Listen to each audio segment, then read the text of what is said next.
오늘 우리에게 주시는 말씀 사무엘상 30장 1절로 8절. 사무엘상 30장 1절로 8절 말씀까지 우리 한 절 한 절 교독하시고요, 뜻을 생각하면서 마지막 절 합독. 아멘. 1절 제가 봅니다. 다윗과 그의 사람들이 사흘 만에 시글락에 이른 때에 아말렉 사람들이 이미 네겝과 시글락을 침노하였는데 그들이 시글락을 쳐서 불사르고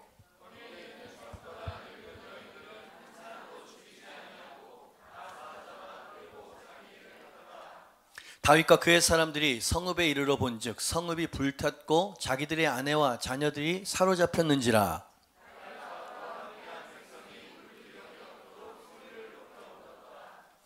다윗의 두 아내 이스라엘 여인 아히노암과 갈멜 사람 나발의 아내였던 아비가일도 사로잡혔더라.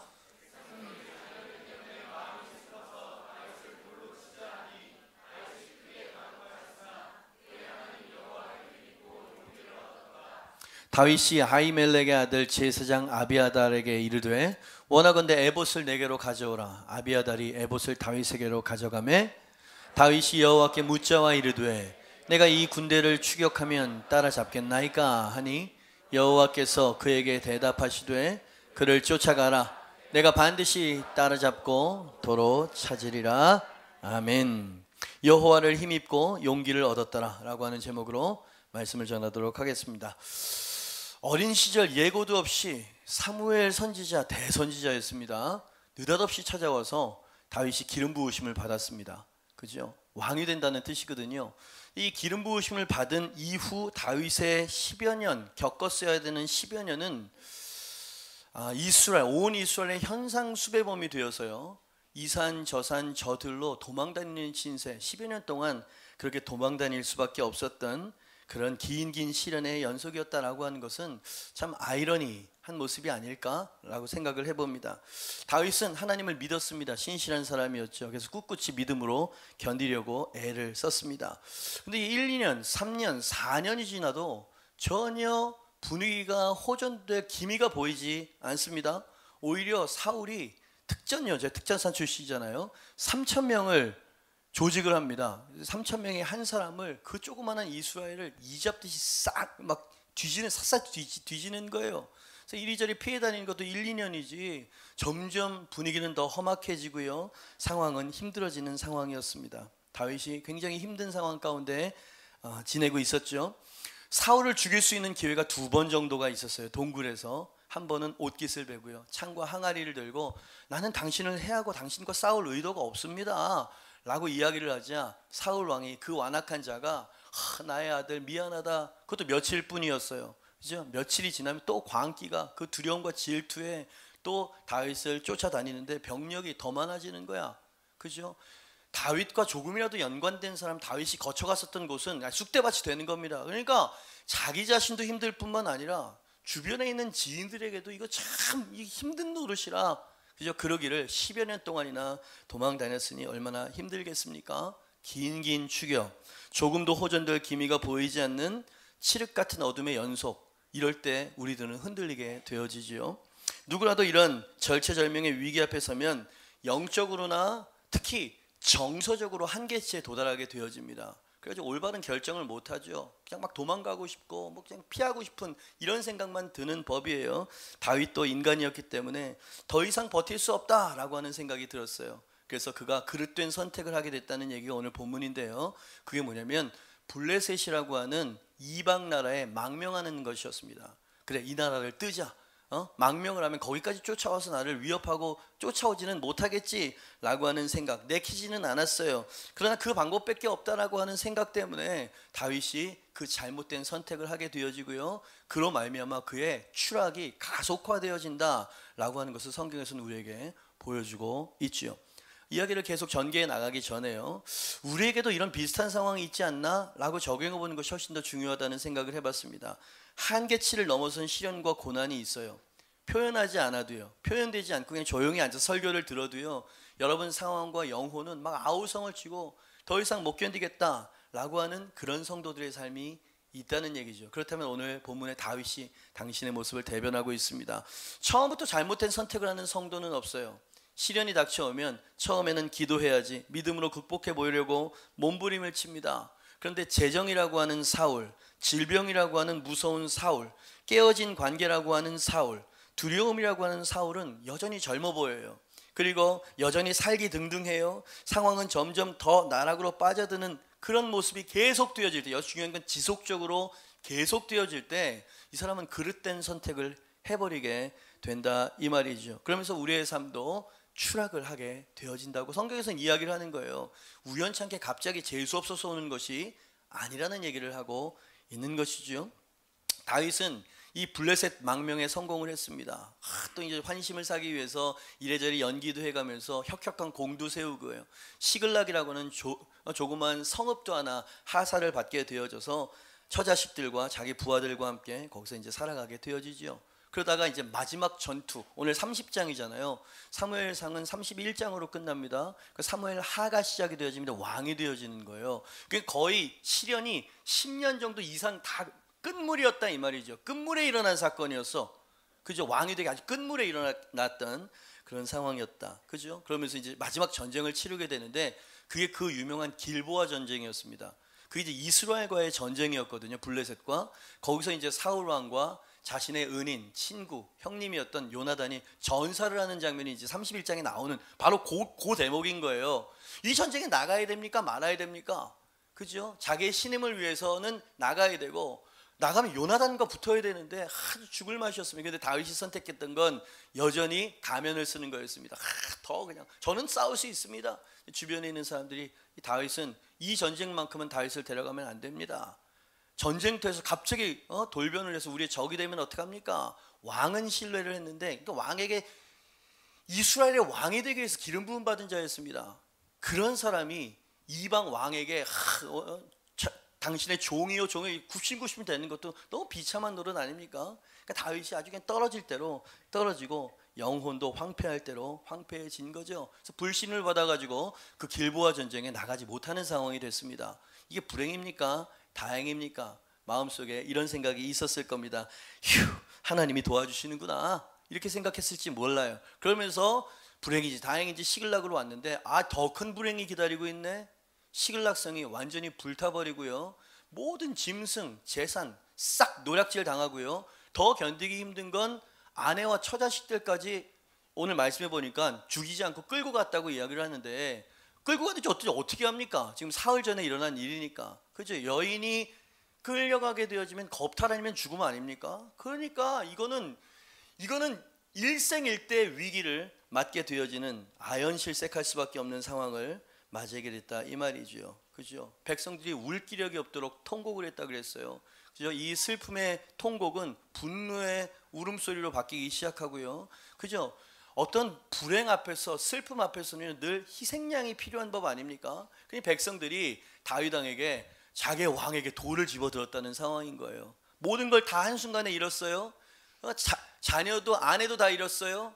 그리고 백성들도 잃어버리고 아직 궁지에 몰려있는 한 사람 다윗. 그때 다윗의 심경을 성경은 다윗이 크게 다급하여졌다. 세번역을 보니까 다윗이 큰 공경에 빠졌다라고 기록하고 있어요. 길게 여러분에게 성경을 잘 모르시는 분들과 좀 낯선 분들이 계실 것 같아서 배경 설명을 쭉 드렸습니다. 자, 이제 여러분에게 좀 던지고 싶은 질문 그리고 본론으로 들어가려고 합니다. 이 시련 하나님께로부터 온 겁니까? 아니면 우연찮게 온 것입니까? 모든 시련을 다 하나님에게 다 책임 전가한 것은 저도 동의하지는 않지만 이 사건은 하나님이 개입하신 사건이 맞습니다. 맞다고요. 하나님은 선하신 아버지이시지만 어떤 상황에서는 하나님이 불행을 허락하시기도 하십니다. 그 증거가 뭐냐면요, 이러한 불행한 상황이 다윗에게 벌어졌을 때 하나님은 즉각 도우실 수 있으신 분임에도 불구하고 1년 4개월 동안 블레셋에서 살았거든요. 1년 4개월 동안 아무 말씀이 없으셨어요. 그러다가 다윗이 하나님 앞에 엎드려 하나님을 찾았다라고 하는 이 태도를 1년 4개월 동안 기다렸다는 듯이 그냥 하나님께 여쭙자마자 바로 즉시 하나님의 도우심과 응답이 온 걸 보니까 하나님이 허락하신 사건이었다 이 말입니다. 여기서 우리는 어떤 것을 알게 되어집니까? 하나님은 하나님의 백성을 사랑하시기 때문에, 잘 들으십시오, 하나님의 백성이 있어서는 안 될 자리에 오래 머물러 있게 되어지는 상황이 되면 하나님은 사랑하시기 때문에 그들을 되돌리게 하기 위해서, 있어야 될 자리로 되돌리기 위해서 시련을 주시기도 하십니다. 여러분, 이것을 제가 완화시킬 수가 없어요. 하나님, 신약에서도, 이 너무 구약적인 얘기 아닙니까? 신약 히브리서 읽어보셨어요? 사랑하는 자에게 징계하시는 하나님이다, 이런 얘기가 있어요. 그러니까 구약적인 얘기가 아니라 이 말입니다. 그죠? 하나님 우리를 사랑하시고 축복하기를 원하시지만 있어야 될 자리에 있을 때 축복하십니다. 있어야 될 자리에 있지 않을 때 하나님은 우리를 어떠한 방법으로도 올바른 자리로 이끄시는 하나님이시다. 그래서 호세아서에 보니까 이런 얘기가 있잖아요. 오라 우리가 여호와께로 돌아가자. 여호와께서 우리를 찢으셨으나 도로 낫게 하실 것이요 우리를 치셨으나 싸매어 주실 것임이라. 아멘입니다. 주님은 도로 낫게 하시는 분이십니다. 주님은 싸매어 주시는 좋으신 아버지이신 줄 믿습니다. 그런데 먼저는 찢으시는 거예요. 먼저는 치시기도 하셔요. 왜? 올바른 자리에 있지 않을 때, 망하는 자리에 있을 때 말이죠. 그게 사랑 아니겠습니까? 하나님께서 다윗을 그런 식으로 다루셨다라고 하는 것이에요. 자, 그렇다면 나의 그릇된 선택으로 말미암아 다급해진 나락에 빠진 사람들, 다윗도 그랬고요, 우리도 그렇거든요. 어떤 사람은 지금 그래요. 지금 현실이 그런 분들이 계시다 이 말입니다. 이런 상황에 우리는 어떻게 해야 되냐 이 말입니다. 위기를 모면하기 위해서 피한 길이 더 큰 위기의 자리임을 다윗이 지금 깨달은 거 아닙니까? 그리고 우리가 그런 길을 걸어가고 있어요. 그런 지경에 떨어졌을 때 이 문제를 해결할 수 있는 방법은 어떤 것이냐? 성경에서는 지침을 우리에게 다윗의 샘플을 통해서 주고 있어요. 이런 지경에 빠져 계십니까? 어떻게 해야 됩니까? 1번입니다. 같이 한번 읽어보죠. 시작. 뭘 조심하라고요? 저라만 좀 주목해 주시죠. 여러분, 다윗의 모든 위기, 모든 비극은 어디로부터 시작된 추락이었냐면 그의 죄, 이렇게 말하지 마세요. 그의 마음을 지키지 못한 태도, 즉 낙심한 마음 때문에 이런 모든 불행이 일어나게 된 것이에요.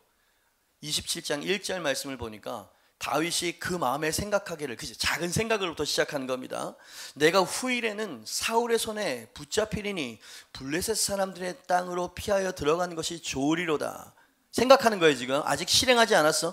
사울이 이스라엘 온 영토 내에서 다시 나를 찾다가 단념하리니 내가 그의 손에서 벗어나리라 하고 그랬습니다. 다윗이 그 마음에 생각하기를, 모든 불행의 원인은 두려움 때문에 지켜내지 못한 마음의 생각으로부터 비롯되어졌다 라고 한 걸 성경에서는 근원적으로 지금 보여주고 있는 것이에요. 다윗은 하나님을 신뢰했고 자신에게 주신 기름 부으심과 약속을 믿었습니다. 그래서 억울한 시련을 견딜 수 있었고요, 사울을 두 번 죽일 수 있는 기회도 악을 선으로 갚는 인내의 모습을 보였어요. 왜? 믿음이 있었기 때문이죠. 하나님에 대한 신뢰가 있기 때문이었어요. 그러나 상황은 조금도 호전될 기미를 보이지 않았어요. 위협은 날로 더 강도가 세어지는 상황을 바라보면서, 잘 들으십시오, 다윗은 받아들이지 말아야 될 생각, 품지 말아야 될 마음을 품게 되었다 이 말입니다. 그죠? 그 마음이 어떤 마음이었습니까? 아까 읽으셨어요. 내가 후일에는 사울의 손에 붙잡히리니. 아직 붙잡히지 않았어. 부정적으로 생각하고 부정적인 생각을 극대화시키죠. 우리 가정은 깨지고 말 거야. 이 재정적인 위기를 돌파할 수 없어. 이 질병 곧 죽게 되고 말 거야. 부정적인 생각을 막 증폭시키는 거죠. 그 생각이 엉뚱한 행동을 하게 된다 이 말이에요. 여러분, 어찌 보면 다윗이 당한 상황들을 이렇게 생각해 보면 충분히 품을 만한 생각이나 마음이다, 이해가 안 가는 건 아닙니다. 잘 들으십시오. 그러나 이런 낙심의 마음, 증폭되어진 부정적인 생각들은 대단히 파괴적이고 대단히 위험하다는 것을 우리는 너무나 쉽게 간과해버리는 경향이 있습니다. 왜? 이런 마음은 1. 하나님을 신뢰하는 믿음이 사라지도록 만들어버린다. 2. 그릇된 선택을 하게 만든다. 3. 두려운 나머지 그러면 안 될 것을 알면서도 다윗처럼 옳지 않은 자리, 옳지 않은 행동을 덥석 선택해버리게 된다 라고 하는 추락, 나락에 떨어뜨리게 된다 이 말이지요. 다윗의 이 두려운 마음이 행동으로 옮겨지기 시작하는데요, 원수의 땅으로 망명을 선택하게 되어지. 그러면 안 됐습니다. 왕이 될 기름 부음 받을 사람이 끝까지 하나님을 신뢰했었어야 되는 것이죠. 목숨을 부지하기 위해서 거짓말에 거짓말을 더하지 않으면 안 되는 상황이 막 떠밀리게 되어집니다.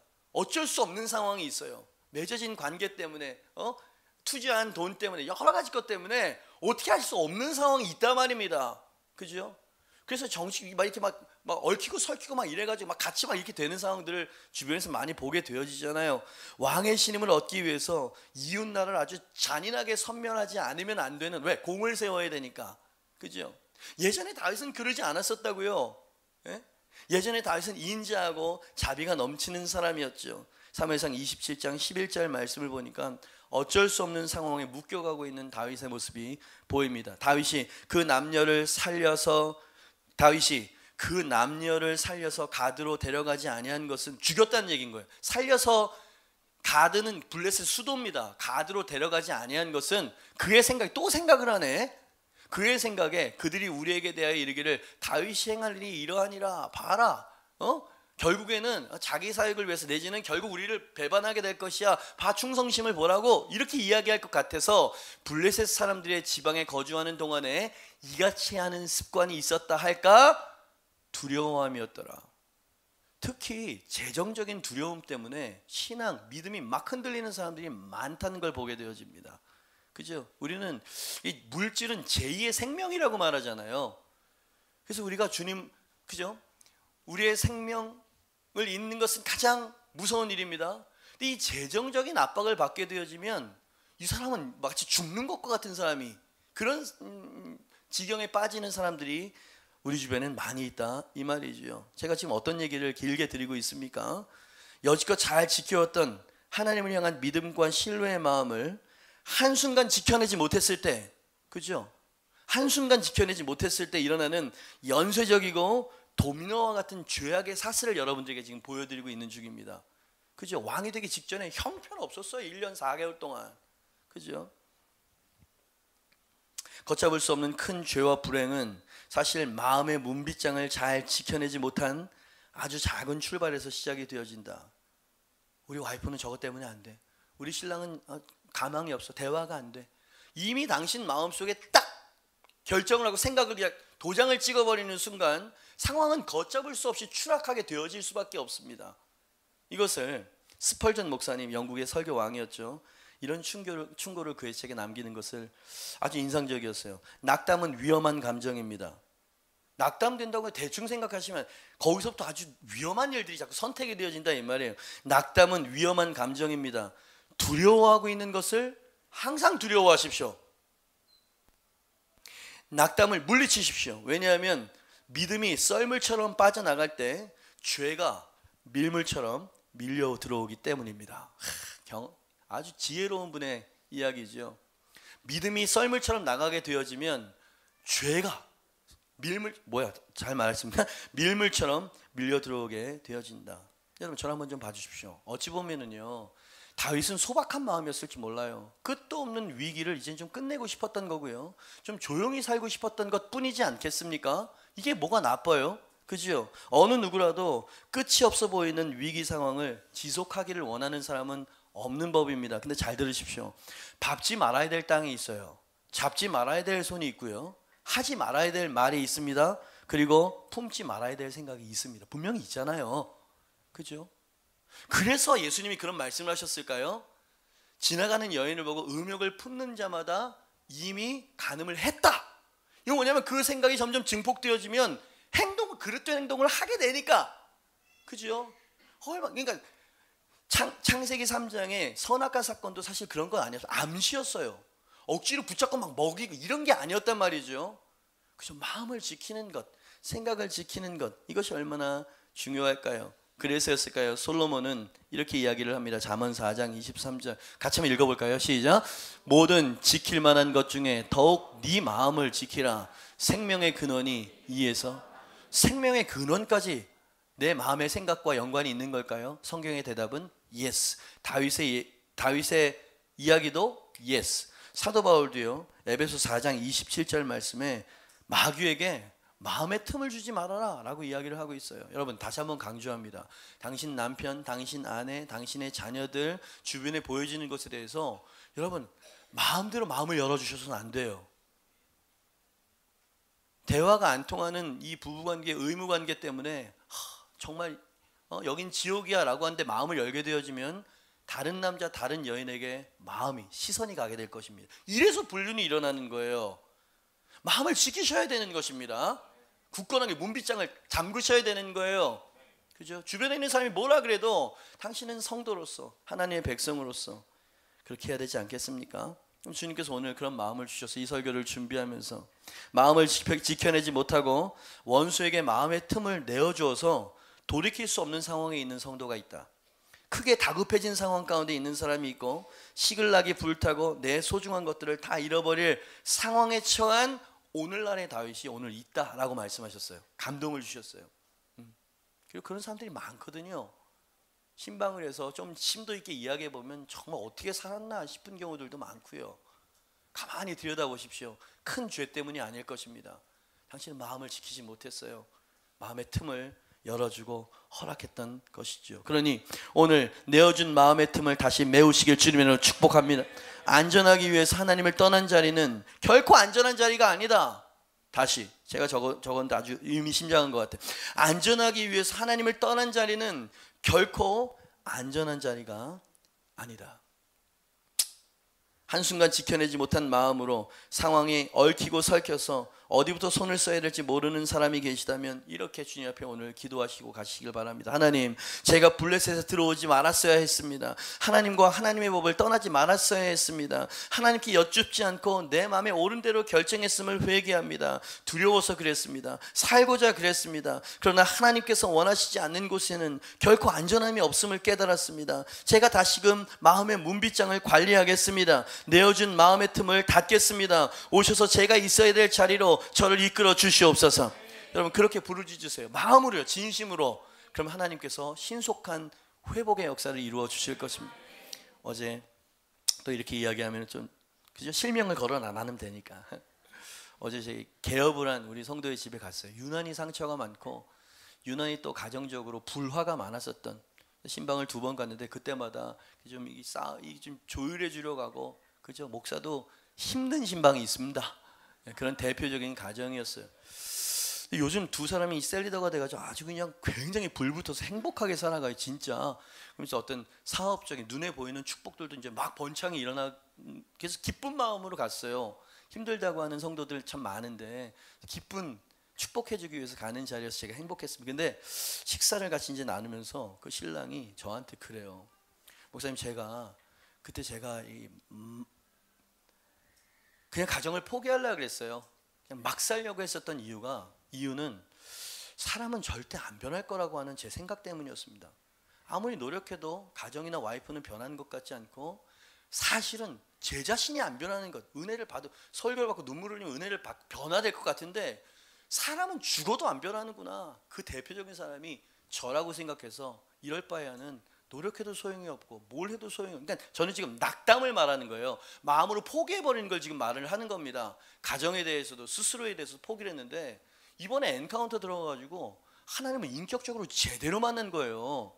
거기에 무슨 요술방망이가 있는 게 아니라 하나님의 임재를 제대로 경험하게 되어지면 속 사람이 확 변하거든요. 그래서 자기가 그런 거예요. 어저께 막 흥분된 표정으로, 목사님, 내가 변하니까 정말 모든 게 바뀌네요. 그리고 사람은 정말 변할 수 있다는 것이 제게는 큰 소망이다. 아멘입니다.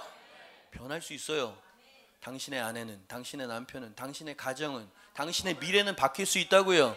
그죠? 하나님이 개입하시면. 근데 왜 1년 4개월 동안 하나님께서 개입하시지 않으셨을까요? 잊지 말아야 될 자리에 있었기 때문입니다. 돌아오기를 기다리셨던 거예요. 1년 4개월 동안. 그러니 오늘 끝내세요. 블레셋을 떠나시길 바랍니다. 그리고 있어야 될 자리로 돌아올 수 있게 되길 주님의 이름으로 축복합니다. 2번째, 나의 그릇된 선택으로 말미암아 다급한 나락에 떨어져 있을 때 우리는 어떻게 해야 될까? 마지막 2번입니다. 같이 한번 읽어볼까요? 시작. 여호와를 힘입고, 6절입니다. 백성들이 자녀들 때문에 마음이 슬퍼서 다윗을 돌로 치자 하니 다윗이 크게 다급하였으나 그의 하나님 여호와를 힘입고 용기를 얻었더라. 묘한 표현이 저기 있어요. 빨간 글씨 말이죠. 일생일대 절대절명의 위기, 모든 것을 잃어서 슬펐어요. 모든 가까운 이들의 비난 가운데 생명의 위협을 느끼는 벼랑 끝 낭떠러지 바로 그 끝에 지금 몰려있는 상황 아닙니까? 지금 다윗이 이런 상황에 다윗이 선택하고 취했던 행동이 여호와를 힘입고 용기를 얻었다. 1년 4개월 동안 완전히 바닥을 치는 영성이었어요. 그죠? 요렇게 행동한 건 참 비상한 행동처럼 제 눈엔 보이고요. 그래서 성경 저자가 성령께서 이 표현을 적어 놓으셨다고 생각을 합니다. 왜냐하면 이 정도의 슬픔, 이 정도의 위기, 이 정도의 실패와 절망 앞에서 보여줘야 될 보통의 상식적인 태도는 어떤 거냐면 더 큰 낙심, 자포자기, 하나님께 대한 원망, 자기 합리화, 이런 쪽으로 가게 돼 있어요. 사람들이. 저 사람이 저래서 그래요. 저 남편이 그래서 그렇다고요. 내가 좀 돈이 있었으면 그러지 않았을 겁니다. 뭐 이래저래 자기 합리화와 뭐 원망 불평이 많아지죠. 그죠? 다윗은 누구보다도 그렇게 원망할 만한 그런 입장이었는데, 다윗이 그 위기 다급한 순간에 1. 사람을 의지하지 않았다. 2. 누구의 도움을 요청하지도 않았다. 아멘입니다. 오직 다윗은 내가 쓰러진 바로 그 자리 그 순간에서 여호와 하나님을 의지했고, 여호와 하나님만 힘입어 용기를 얻기를 선택했다. 이게 아주 비상한 태도였다라고 하고 우리에게 보여주고 있는 것이죠. 이러한 태도는, 잘 들으십시오, 하나님이 정확히 기다리고 계셨던 태도였습니다. 이런 태도가. 그리고 모든 문제를 해결할 수 있는 열쇠와 같은 그런 태도였다. 이걸 어떻게 제가 이렇게 이야기할 수 있냐면, 이런 태도를 보이자 즉시 하나님의 응답과 해결책이 왔다 이 말입니다. 그러니까 하나님이 이걸 원한다는 얘기인 거예요. 요게 없었기 때문에 하나님께서는 1년 4개월 동안 시글락이 불타도 뭐 그 모든 죄악 가운데에도 그냥 가만히 보고 계셨다는 얘기 아닙니까? 하나님은 우리를 사랑하십니다. 당신이 그 자리에 나오시게 하실 만큼 사랑하신다 이 말이요. 시글락이 불이 타도록까지 하신다? 너무 좀 잔인하고 무서운 것 같아 보이지만, 여러분, 더 무서운 이야기를 할까요? 민족 전체를 바벨론에 멸망시키기까지 하셨어. 여러분, 저 하나님을요, 너무 그냥 뭐라 그럴까, 좋으신 외할아버지 정도로 이렇게 생각하시면 안 돼요. 무슨 말인지 이해가 되세요? 아빠 엄마는 언제나 안 된다는 걸 이야기를 해야 되는데, 외할아버지는 안 되고 없어. 장인어른 여기 계십니까? 네? 그러니까 무슨 일만 있으면 할아버지한테 쪼르르 이렇게 가고 이렇게 되어지는 게 너무 잘해줘서 그렇지. 할아버지의 역할이 있죠. 근데 부모의 역할은 다른 거 아닙니까? 하나님은 너는 나의 손자고 나는 너의 할아버지다 이렇게 말씀하지 않으셨어요. 너희는 나의 자녀고 나는 너희의 선한 good father. 그죠? 아빠가 매를 들기도 하는 거 아닙니까? 다윗을 그렇게 다루고 계시는 거였어요. 다행히 다윗은 태도와 마음을 바꿨죠. 속수무책의 상황을 맞았을 때 그는 여호와만을 힘입어 용기를 얻는 방법을 선택했다. 아멘입니다. 조금만 구체적으로 들어가 볼까요? 여호와를 힘입고 용기를 얻는다는 건 도대체 어떻게 하라는 겁니까?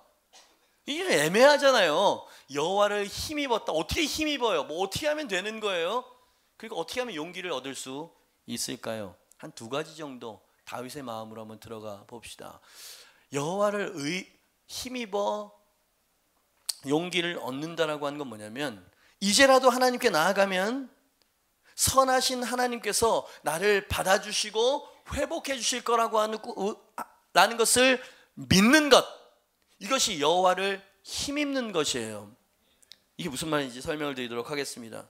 모든 불행은 1년 4개월 동안 하나님과 하나님의 법을 떠난 결과였죠. 다윗이 그것을 깨달았습니다. 그러므로 지금 당하는 슬픔과 고통과 위기는 자업자득이에요. 누구를 원망하거나 탓할 수 없는 일이에요. 그죠? 하나님이 징벌을 내리신 것 당연한 것이에요. 받아들이고 있다 이 말이에요. 나의 죄, 나의 악은 진홍처럼 붉고 선명해요. 부인할 수 없어요. 그것은 내가 저질렀던 1년 4개월 동안의 나의 죄악된 삶이었어요. 그런데 다윗은 한 가지를 더 알고 있었습니다. 한 가지를 굳게 붙잡고 있었던 그의 믿음과 신념이 있었는데, 그건 뭐냐면, 하나님은 그럼에도 불구하고 선하시다. 아멘입니다. 상하고 통회하는 자의 심령을 멸시하는 분이 아니시다 라고 하는 것을 언제 기억했어? 하나님의 징벌을 받고 있을 때, 모든 것을 잃어버렸을 때, 원망 내지는 자포자기를 하는 것이 더 상식적이라고 생각되어지는 그런 상황 가운데에도 그가 다시 하나님을 찾을 수 있었던 건 뭐냐면, 하나님이 어떤 분이신지를 알고 있었고 그 하나님을 붙잡았었던 것이다. 아멘입니다. 이것을 하나님을 힘입었다 그렇게 말하는 거예요. 그 하나님을 믿고 그 하나님을 붙잡았으니 그 하나님으로 말미암아 위로와 힘을, 용기를 얻었다는 얘기 아니겠습니까? 하나님의 선하심을 의지하는 것이에요. 하나님의 신실하심을 믿는 태도를 말하죠. 아멘입니다. 다윗은 과거 하나님과의 많은 추억을 가지고 있었어요.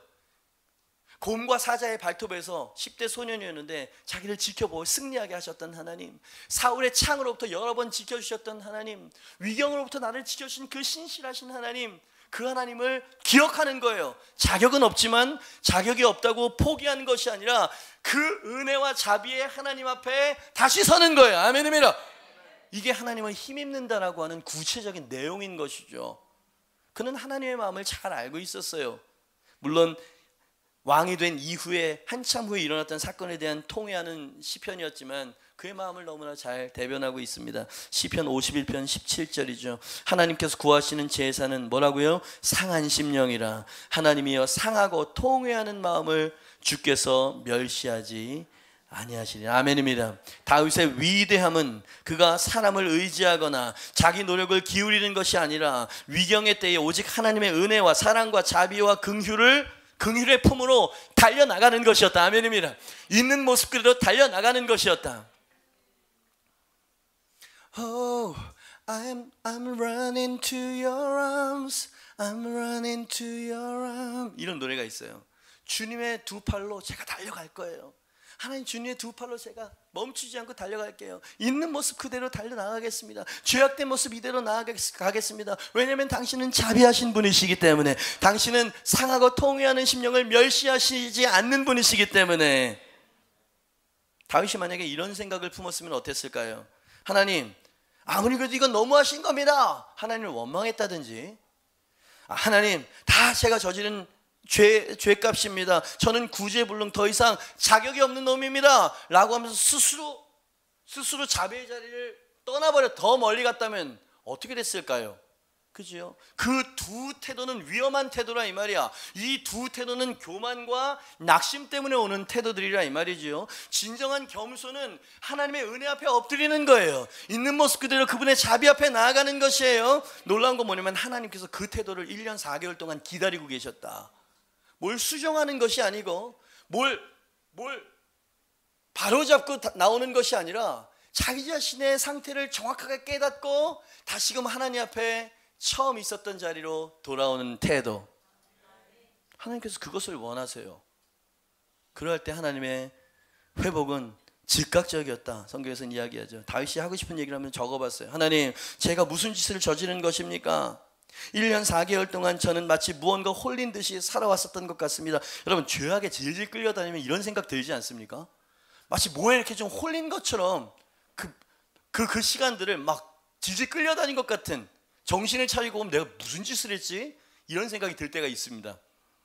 주님을 떠난 1년 4개월은 정말 지옥과 같았습니다. 하나도 기쁘지 않았고 조금도 안전하지 않은 1년 4개월이었습니다. 나의 하나님, 저의 죄로 말미암아 모든 것이 잿더미로 변해버린 지금 제가 다시 주님께로 나아왔습니다. 피하거나 변명하거나 합리화하거나 책임 전가하지도 않으렵니다. 왜냐하면 하나님은 참회하는 자를 기뻐하시며 용서 베푸시기를 기뻐하시는 분이심을 제가 알기 때문에 그렇습니다. 주님은 제 평생 나의 도움, 나의 피난처가 되어주신 분이시지 않으셨습니까? 주님은 사자와 곰의 발톱에서 저를 지켜주셨고, 아까 이야기했네요, 사울의 창으로부터 저를 지켜주셨습니다. 저는 제게 부어주신 기름 부으심이 여전히 제게 흐르고 있다는 것을 믿습니다. 비록 주님을 떠나서 망가져버린 가운데 있지만 하나님은 여전히 저를 사랑하시고 여전히 자비하신 나의 목자이심을 믿습니다. 이제 제가 주의 자비 앞에 엎드렸사오니, 그렇지, 드디어 엎드렸어요.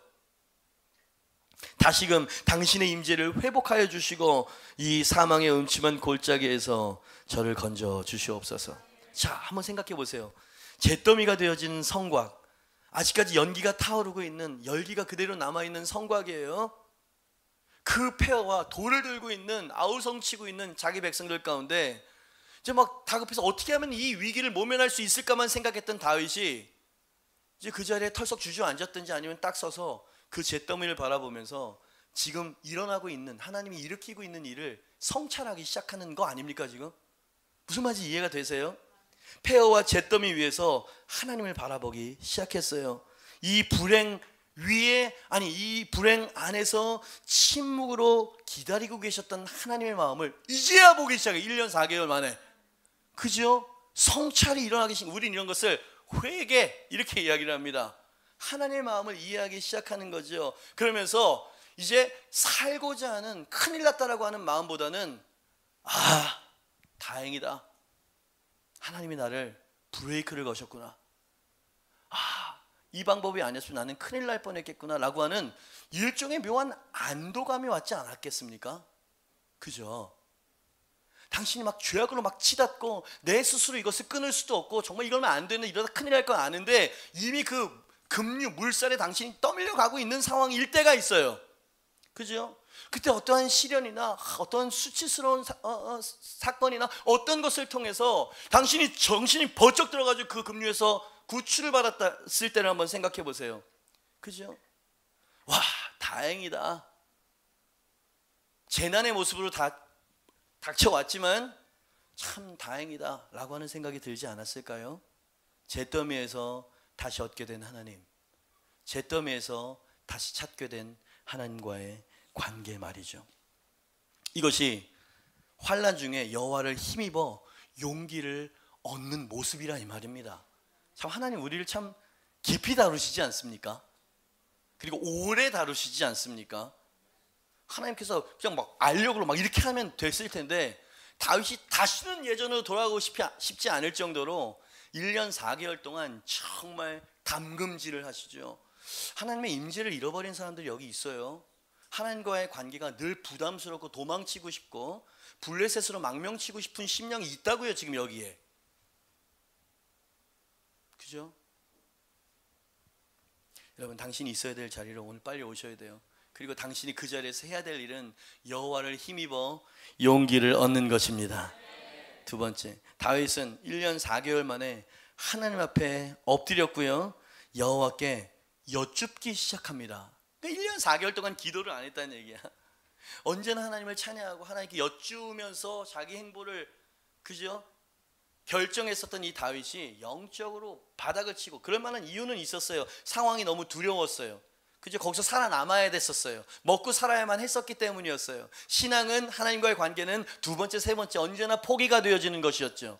여러분, 이게 길어지면요 이렇게 된단 말이에요. 다윗처럼. 8절 말씀, 다윗이 여호와께 묻자와 이르되, 드디어 묻자와 이르되 내가 이 군대를 추격하면 따라잡겠나이까 하니 여호와께서 즉시 그에게 대답하시되 그를 쫓아가라, 네가 반드시 따라잡고 도로 찾으리라. 아멘입니다. 1년 4개월 만에 꿇린 무릎, 1년 4개월 만에 터진 기도. 여러분, 하나님이 다윗을 이렇게, 전 한번 봐주시죠. 이렇게 다루시는 것은 다윗을 공격하는 겁니까? 사랑하시는 거죠. 진짜로 사랑하시는 거죠. 그죠? 제가 이 설교를 여러분에게 하는 건 그런 마음, 물론 하나님 마음과 같을 수는 없지만 그런 마음으로 설교를 하고 있습니다. 여러분, 다시 하나님의 품으로 달려오기를 원해요. 그래야만 하신다고요. 오늘 어떤 분들은 다윗처럼 1년 4개월 동안이나 뻣뻣한 무릎, 다쳐진 입인 분들이 있습니다. 너무 오랫동안 마음으로 부르짖기를 멈춘 탓에 주님의 임재와 응답과 위로와 회복을 잃어버린 채 살아가고 있는 분 여기 계십니다. 하나님과 너무 멀리 떨어져 버려서 다시 예전처럼 뜨거워질 수 없을 것 같아 잿더미가 되어버린 시글락을 바라보면서 주저앉아 있는 그런 사람들도 있고요. 도대체 어떻게 하면 다시 하나님의 임재와 하나님의 동행을 회복할 수 있을까? 회복과 돌파의 방법을 몰라서 무기력과 한숨 속에 살아가는 사람도 오늘 이 자리에 있다 이 말입니다. 그러니 이 조용한 분위기 가운데 여러 마음들과 여러 상태들이 있는 거야. 그죠? 그리고 이 메시지는, 이 하나님의 말씀은 각자의 상황과 각자의 어떤 믿음의 분량에 따라서 주님께서 지금 계속 푸시를 하고 여러분에게 말씀을 하고 계시죠. 그죠? 주변을 보지 마시고요, 주님을 바라보세요.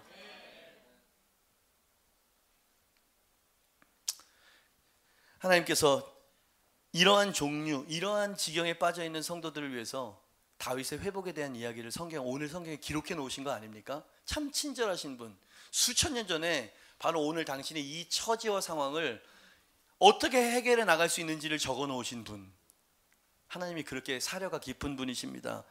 회복의 비결이 무엇이냐고요? 승리와 돌파의 비결이 무엇이냐고요? 들으셨어요. 다윗이 여호와께 묻자와 이르되, 따라합니다. 다윗이 여호와께 묻자와 이르되.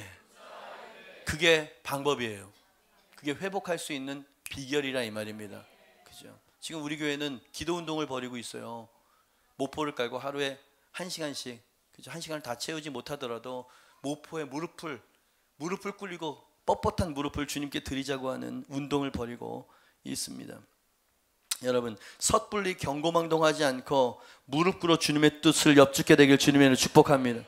교만해서 하나님께 여쭙지 않는다든지, 너무 낙심해서 구하기를 포기한다든지, 양극단에 빠지지 않고 그저 하나님의 도우심을 갈망하고 겸손히 기도하는 여러분 되시기를 주님의 이름으로 축복합니다. 나의 생각보다 하나님의 생각은 더 크십니다. 나의 능력보다 하나님의 능력은 하늘과 땅이 비교가 되지 않는 능력입니다. 그러니 기도로 하나님의 손이 움직이게 하세요. 이 태도를 원하셨다고요, 하나님께서. 다윗, 그게 원래 너였어. 넌 언제나 예배하는 자였지 않니? 언제나 선으로 악을 덮어주는 사람이었잖아. 너는 관대한 사람이었다고. 무고한 사람들을 네 살겠다고 그 무자비하게 죽이는 모습을 내가 더 이상 볼 수가 없구나.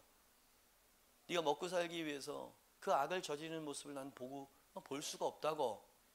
네 무릎은 어디 있느냐? 네 마음은 어디 있냐고. 하나님께서 지금 그렇게 묻고 계시는 거예요. 다시 엎드렸어요. 여쭙자마자 즉시 지체 없이 하나님의 기쁜 응답. 그렇지, 기쁜 응답이에요. 1년 4개월 동안 하나님이 그 사랑도 근심 가운데 하는 사랑이 있답니다. 근심 가운데 하는 사랑이 있다고. 그죠? 둘째 탕자를 바라보면서 얼마나 근심했었을까요? 사랑했었으니까 맞이해 주시고 모든 걸 회복해 주셨죠. 근심 가운데 하는 사랑. 근데 하나님이 기쁜 응답을 주십니다. 아주 다윗이 그렇게 엎드렸을 때 기쁘셨어요. 8절입니다. 다윗이 여호와께 묻자와 이르되 내가 이 군대를 추격하면 따라잡겠나이까 하니 여호와께서 그에게 대답하시되 그를 쫓아가라. 어떻게? 내가 반드시 따라잡고 도로 찾으리라. 아멘입니다. 반드시. 이 단어가 왜 이렇게 마음속에 확 모처럼 와서 박혀요? 하나님이 이렇게 말하시는 거 아닙니까? 사랑하는 다윗아, 이제야 네가 있어야 될 자리에 되돌아왔구나. 이제야 네가 나를 찾기 시작하고 나를 바라보기 시작했구나. 이 순간을 위해서 내가 1년 4개월 동안 기다렸노라. 너의 도움이 블레셋이 아니라 나 여호와라는 것을 깨닫기까지 내가 침묵 속에 기다리고 있었느니라. 너의 힘과 잔꾀의 결과는 잿더미 성읍과 비탄과 손실이라는 사실을 깨닫게 되기까지 내가 길게 기다리고 있었느니라. 이제 네가 엎드려서 너의 반석, 너의 구원자 나를 찾고 구하기 시작한 지금 이젠 내가 너의 도움이 되어줄 것이니라. 너는 그 무릎의 자리를 다시는 떠나지 말거나 네가 있어야 될 자리를 이탈하지도 말고 변함없이 나를 찾아라. 나를 의지하거라. 내가 너의 피할 요새가 되어줄 것이며 네가 반드시 따라잡고 도로 찾을 수 있도록 내가 역사할 것이니라. 타이핑하진 않았는데 잠깐 몇 절만 들어보세요. 30장 우리가 보고 있잖아요. 30장 뒷부분인데요. 다윗이 새벽부터 이튿날 저물 때까지 하루 종일 그들을 치매 낙타를 타고 도망한 소년 400명 외에는 피한 사람이 없었어. 이 아말렉 피할 인간들이 없었어요. 다윗이 아말렉 사람들이 빼앗아 갔었던 뭐라고? 모든 것을 도로 찾고, 따라합니다. 모든 것을 도로 찾고, 모든 것이 그의 두 아내를 구원하였고, 그들이 약탈하였던 것 곧 무리의 자녀들이나 빼앗겼던 것은 크고 작은 것을 막론하고 아무것도 잃은 것이 없이 모두 다윗이 도로 찾아왔다. 다윗이 또 양떼와 소떼를 다 되찾았더라. 아멘입니다. 하나님께서 개입하시면 한순간에 끝나버려요. 어제 개업 축하하러 갔었던, 다 설명하기 좀 깁니다. 근데 우리가 월세를 여기를 500만 원을 내고 있거든요. 한 달에. 요 뒤에 있는 건물이야 150인가 160을 낸대. 배가 아파가지고. 바꾸자 우리. 기가 막힌 방법, 인간이 할 수 없는 방법으로 그렇게 연결을 하셨다고 간증을 합디다. 가정이 회복되어지, 한 사람이 회복되니까 가정이 회복돼요. 가정이 회복되어지니까 형통의 문이 막 열리기 시작하네. 너무나 보기가 좋았습니다. 그래서 온 마음 다해 축복해주고 그리고 왔다는 거 아니겠습니까? 한 이야기를 드리고 기도하도록 할게요. 오케이, 좀 나오랄 때 나와주시고요. 이 서화는 아닌데 어떤 그림 하나가 있대요. 그냥 내용만 있어가지고 저도 어느 책에서 본 건데 어느 그림이 있어. 아주 이상한 그림 한 점을 누군가가 이제 봤다는 얘기죠. 근데 그 그림이 어떤 거냐면 한 사람이 도끼를 들고 한 사람을 찍어주고 막 분노에 찬 얼굴로 그런 그림이래요. 성화는 아닌 것 같고요. 그러니까 누군가를 이게 너무 분노해서 죽이려고 하는 그런 장면이었겠죠. 근데 이 도끼를 든 사람 말고 여기서 이걸 당할 수밖에 없었던 이 사람이 그 위기를 모면했다라고 하는 얘기인 거예요. 그림인 거예요. 그 화폭에 그걸 딱 보면 알 수가 있다는 거예요. 어떻게 이 도끼를 피할 수 있었게요? 어떻게 이 위기에서 벗어날 수 있었을까요? 그냥 가가지고 도끼를 들고 있는 사람을 그냥 막 안아버렸대 이렇게. 그러니까 어떻게 찍을 수도 없고, 그리고 그 불쌍히 여겨달라고 하는 그 태도 앞에 누구도 그 앞에 악독한 것을 행할 수 없었다라고 하는 얘기, 그런 내용의 그림이었다는 거예요. 우리가 하나님께도 그렇게 해야 되지 않을까요? 물론 하나님 도끼를 드시는 분이 아니십니다. 그지? 우리가 잘 되길 원하시는 분이신데 때로는 다윗처럼 이렇게 혹독하게 다루실 때도 있는 법이거든요. 그때 어떻게 해야 되냐고. 탕자처럼 해야죠. 그냥 그 품으로 달려가는 거예요. 그분의 자비하심과 주의 자비와 은혜를 갈구하는 자를 멸시하지 않는 그분의 성품을 의지하면서요, 여호와를 힘입어 용기를 얻는 거죠. 그죠? 사람에게 달려가지 마세요. 상황을 어떻게 호전시켜 보기 위해서 블레셋에 가지 말라고요. 아까도 이야기했죠. 잡지 말아야 될 손이 있고요, 밟지 말아야 될 땅이 있어요. 하지 말아야 될 말이 있고요, 품지 말아야 될 생각이 있습니다. 그 생각을 품게 되어지면 그게 자꾸 커진다니까. 그죠? 그래서 마음을 제어하는 게 굉장히 중요하고요. 마음을 제어할 수 있는 최고의 방법이 뭔지 가르쳐 드리겠습니다. 기도예요. 기도는 우리를 하나님 간구를 올려드리는 것처럼 우리는 처음에 그렇게 기도를 하는데, 기도가 깊어지게 되어지면 하나님의 마음과 내 마음이 이렇게 조율이 돼. 기도하는 중에 내가 얼마나 욕심꾸러기라는 것을 이렇게 발견하게 해주신단 말이에요. 그러면 이제 맨 마지막 성숙한 자의 기도는 뭐냐면 뜻이 하늘에서 이루어진 것처럼 나의 원대로 마옵시고 아버지의 원대로, 이래 되는 겁니다. 아버지의 뜻을 구하니까 그대로 되는 거예요. 그죠? 그러니까 이 사람이 성숙한 사람인지 아닌지 기도를 들어보면 알게 되는 거라고 저는 생각을 합니다. 이 따뜻한 봄에 기도의 무릎을 좀 드립시다. 다윗이 했었던 것처럼 말이죠. 여호와를 힘입어 용기를 얻게 되어지는 여러분 되시기를 주님의 이름으로 축복합니다. 모두 자리에서 일어나시고요, 우리 이 찬양 한번 같이 부르고, 주님은 산 같아서 여전히 그 자리에 계셔 눈을 들면 보이리라. 아멘입니다. 그분이 1년 4개월 동안 바라보고 계셨고 지켜보고 계셨어요.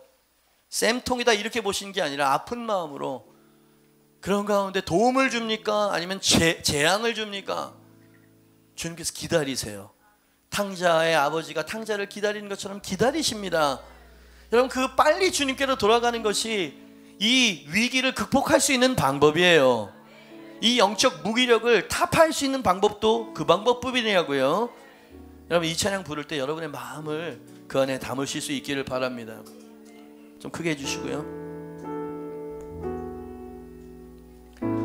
안개가 날 가리워 내 믿음 흔들리려 할 때 나 주님께 나아가네. 주님은 산 같아서 여전히 그 자리에 계셔 눈을 들면 보이리라 날 위한 그 사랑. 주는 나의 도움. 아멘. 그렇습니다. 주의 계획은 주의 계획 영원하시네. 주의 위엄 앞에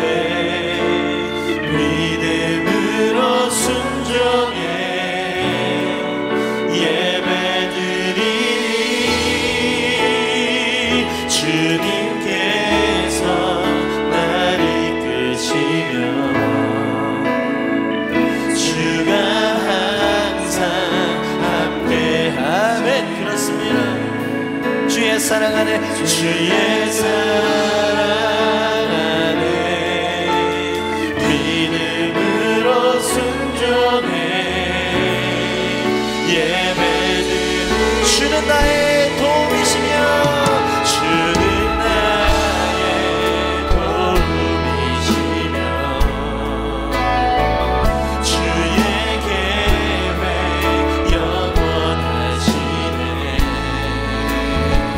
주의 위엄 앞에 믿음으로 순종해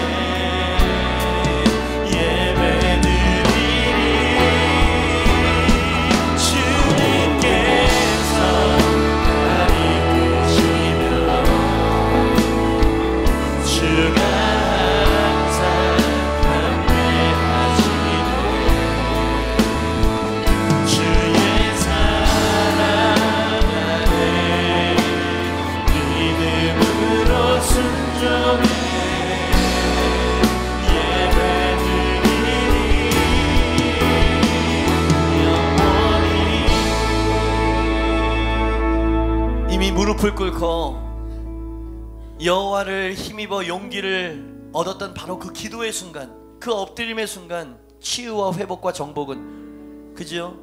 다시 회복은 시작이 된 것입니다. 원수를 섬멸하고 전리품을 다 가지고 올 때 승리를 취한 게 아니었고요. 그 순간에 그 잿더미 위에서 하나님의 섭리와 하나님의 마음을 이해하기 시작하는 순간 회복이 시작되었어요. 그리고 주님으로 말미암아 주님께서 응답하셨잖아요. 내가 반드시 도로 찾게 해줄 것이다. 그리고 하나도 빠짐없이 모두 다 되찾았다는 말씀 아까 읽어드렸죠. 여러분, 이렇게 신속한 회복이었습니다. 신속한 기도 응답이 바로 신속하게 따라온다 이 말입니다. 여러분, 상황이 문제가 아니고요. 그리고 심지어 과거의 죄악도 문제가 아니에요. 주님 앞에는 돌이키면 되는 것입니다. 진심으로, 그러나 말과 감정으로만 해서는 안 돼요. 진정으로 주님 앞에 무릎 꿇기 시작하고요. 그저 블레셋을 떠나 나오는 것입니다. 여러분, 30장을 봤어요. 이제 한 장 후면은요 왕이 됩니다. 왕이 되어지면서 그는 철저히 하나님 중심으로 나라를 이끌기 시작하죠. 법궤를 찾아와야 된다. 법궤가 들어올 때 웃사가 죽어서 두려웠지만 그래도 포기할 수 없다. 그죠? 그렇게 하나님의 임재를 사모했었던 다윗 말이지. 여러분의 삶은 어떠세요? 긴긴 추락, 너무 오래 지속되어지는 어두운 터널. 여러분, 그 긴긴 그렇게 꾸역꾸역 살아가는 게 하나님의 뜻이 아니에요. 이 시간에 주님, 제가 오늘 블레셋을 떠나기로 결정합니다. 주님, 제가 엎드리겠습니다. 주님, 주님이 나의 도움이 되십니다. 주는 나의 도움이시며 주님이 나를 향한 주님의 계획은 영원하십니다. 주님, 나와 동행하시고 계셨군요. 1년 4개월 동안 나 혼자인 줄 알았어요. 아니다, 내가 너를 기다리고 있었다. 여러분, 잘 들으십시오. 사람은 바뀔 수 있습니다. 하나님이 개입하시면 가정도 바뀔 수 있습니다. 이 불행과 이 사슬들은 주님의 능력으로 끊어질 수가 있는 법입니다. 여러분,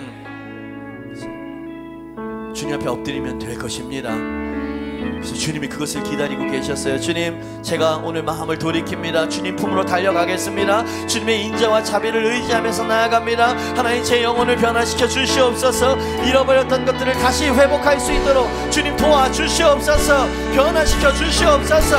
우리 주여 문을 치고 기도하고, 주여